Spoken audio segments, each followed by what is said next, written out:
With the release of CS2, Falcons decided not to waste time and assembled their own super team under the leadership of Zonic. Their plans are ambitious, to become the best team in the world and win the first CS2 major in Copenhagen. While we await Falcons' debut in their Tier 1 tournaments, we've decided to tell you about 5 failed super teams in Counter-Strike. There will be the best Russian team on paper and a well-known club from Ukraine. Let's go. Cloud9. This American club, after their triumph at the Boston Major, failed to build a successful and stable roster. We've discussed their unsuccessful attempts to build a colossus roster with Alex, Esatag, and Woxic in another video. Link will be in the description. Today we'll talk about a recent example, a Russian super team under the Cloud9 tag. When NAVI failed to reach the playoffs at the Paris Major and withdrew from the Blast Spring Final 2023, the last tournament before the players' break, it became clear that significant changes awaited the team. Rumors began in June, and in mid-July, Perfecto and Electronic officially replaced NAVI and Buster on Cloud9. According to insider information, their transfer cost $2 million. They have really good firepower. Just interesting for me who's gonna be IGL. Electronic became the new captain of the team. His vision is very good and on the highest level. He was playing for NAVI and I'm pretty sure he was calling a lot there. He even stated that he wanted to join Cloud9 and aims to become the best IGL in the world. Yeah, I mean, there was only one team that I want to be an IGL. For them, it was a Cloud9.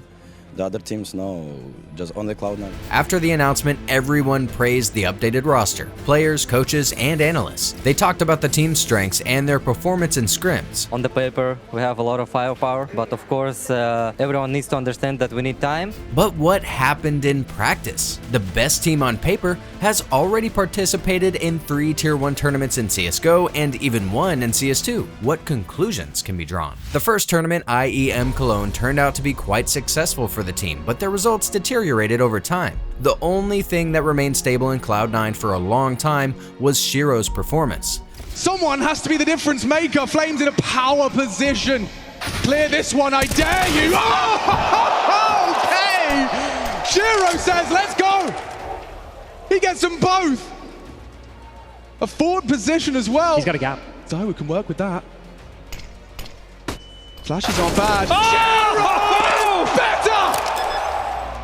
But even he started to falter, showing his worst performance for Cloud9 at IEM Sydney. Before IEM Sydney, Cloud9 made Hobbit a new IGL. Now we have Hobbit and AGL, so we try swap roles, like on Ancient and Anubis, cause Hobbit want to call comfort with comfort, you know?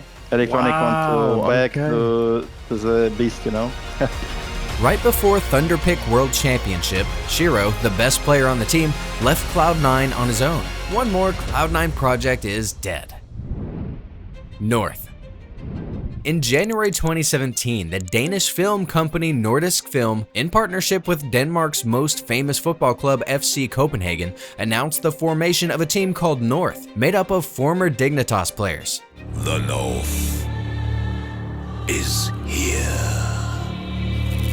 The Danish quartet, MSL, Magisk, Cajun B, and Config, with Norwegian captain Rubino, was ranked 6th in HLTV ranking at the time and was considered an attractive asset for any investor. The newly formed North had a slot at the upcoming major, E-League Atlanta 2017. We feel like we can kill everyone, we can push everyone away, we can upset, I think that actually we can win the major. North emerged from the group stage after losing their first 2 matches. They made it to the top 8 but lost to the Polish team VP. Neo's in front, spots it with the Tech 9, headshot there, looks for the other, doesn't matter.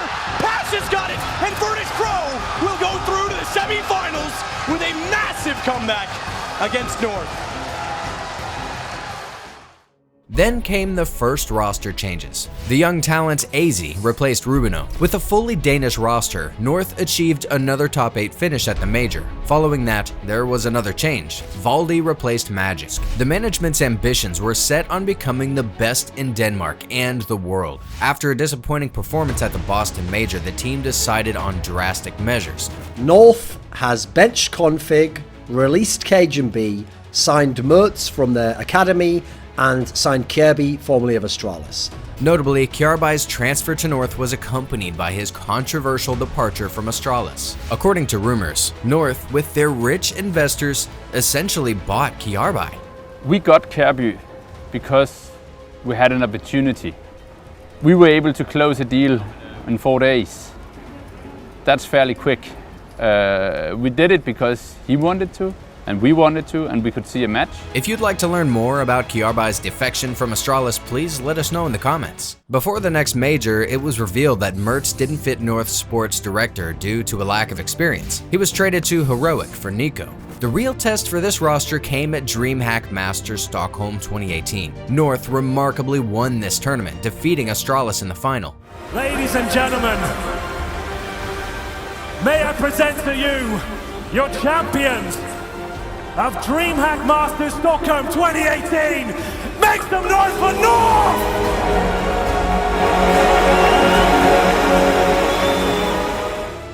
MSL, the team's in-game leader, was named the MVP. It seemed like they had found the right balance, and the investments appeared justified. However, at the Face It London Major 2018, North failed to even reach the Legends stage. This led to more roster shuffling. Cadian came in for MSL, and Gade replaced Nico. The former lineup wasn't given much time to prove themselves. With this new lineup, they only won Ice Challenge 2019 against just 4 teams, missed out on the major in Katowice, and again, the management decided to change coaches and replace the main sniper Cadian with Jugi. The role of this in-game leader was handed over to Valdi, the top fragger. Of course, his statistics suffered, and no one could fill the fragging gap quite like Valdemar. The team found themselves in a familiar place, 12th to 14th at the Berlin Major. Valdi left for OG, and KGB returned to take his place. 2020 marked the end for North. Without winning any tournaments, trying several roster variations, the team sank into Tier 3 online tournaments and was essentially doomed. On February 5th, 2021, North ceased to exist, and with it, the enormous sum spent on this expensive toy faded into oblivion. Furia. When Furia made it to the semifinals of a major in Rio for the first time in their history, it seemed like the team had found the path to improvement. It appeared that their results would only get better. However, reality had a different plan. Furia stopped reaching the playoffs of Tier 1 tournaments, and at the major in Paris, they were the first team to be eliminated from the Legend stage, winning only 8 rounds for T-side in 4 maps. And meanwhile, we say farewell to Furia. The consistency of their playoffs, gone. The hopes of Brazil, the only team here to represent one of Counter-Strike's most passionate nations, gone. This performance highlighted the stagnation in Furia's gameplay. While their aggressive attacking style was fresh and innovative 2 to 3 years ago, it now seemed too predictable and straightforward. Furia management made a decision to build a super team by recruiting 2 of the best players from Imperial, Brazil's second best team, Fallen. Besides bringing his leadership skills would also add incredible viewership, which in turn meant more revenue from sponsorship deals. By the way, Fallen's transfer to Furia cost them $700,000. Cello, who statistically outperformed in Imperial, was expected to bring even more firepower. What were the actual results? At IEM Cologne, Furia didn't make it through the play-in stage. Gamers 8, last place. ESL Pro League Season 18, elimination in the round of 16 of the playoffs. IEM Sydney, eliminated in the open qualifiers. Among their decent performances was reaching the finals of the Pinnacle Cup and finishing 3rd to 4th at the Blast Showdown. However, it's far from a year ago when they secured a 3rd to 4th place at a major. NAVI. 2016, Guardian was ranked as the 2nd best player in the world and the best sniper globally. Guardian. Probably the best AWP player in the world. I'm Ladislav Kovac. I'm Guardian. I'm playing from Team NAVI as a sniper. There's Guardian getting the shot.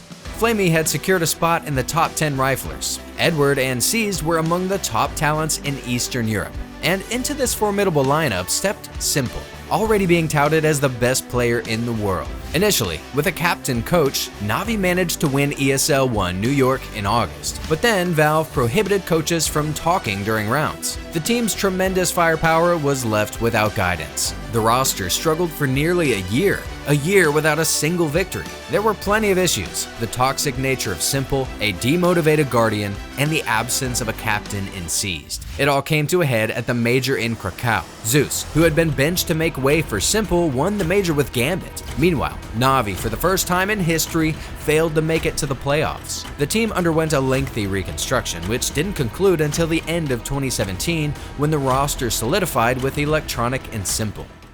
And before we continue, we'd like to remind you that you can support our channel financially. You can do this via Patreon or PayPal. All the details can be found in the description below this video. FaZe. The current FaZe roster consists of legends. Aside from their numerous Tier 1 tournament victories and Intel Grand Slam accomplishments, they also won CSGO's major. And this all happened in less than 6 months after signing ropes.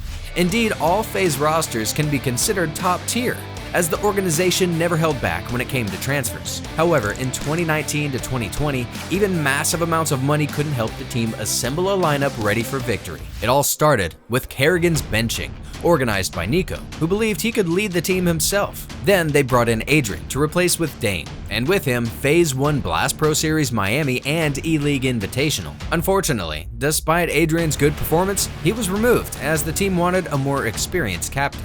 Finding the right leader proved challenging. Neo from Virtus.pro was brought in, and FaZe quickly started to decline. 0 victories, 12 to 14th place at the major, and 9 to 12th place in Cologne. Neo and Guardian were removed from the team. The sniper role was filled by the young Brokey, and Neo was replaced by Coldzera. The Brazilian's transfer fee ranged from $570,000 to $1 million, according to various estimates. Then came another superstar from the past, Kiarbai from North.